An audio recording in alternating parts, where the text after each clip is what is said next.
నువ్వు కూడా వచ్చేయచ్చు కదా. ఏదైనా మన ఇండస్ట్రీ మన రాజధానిలోనే ఉండాలి. ఇదొక ఇండస్ట్రీ సమస్య కాదు, తెలుగు జాతి సమస్య. స్వరాష్ట్ర సాధన తర్వాత కూడా మద్రాసీలం అనిపించుకుంటున్నాం. మార్పు రావాలి. మన మూలాలు కూడా మర్యాదనివ్వాలి.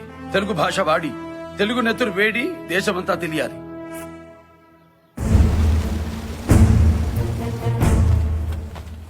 దేశమంతా ఎమర్జెన్సీ విధించబడింది. కేంద్ర ప్రభుత్వ విధానాలను వ్యతిరేకిస్తున్న ప్రజా సంఘాలన్నిటినీ నిషేధించినట్లు రక్షణ శాఖ ప్రకటించింది. ప్రజాస్వామ్యాన్ని నిషేధించారంటూ రాష్ట్రీయ స్వయం సేవక్ సంఘ్ ప్రకటన విడుదల చేసింది.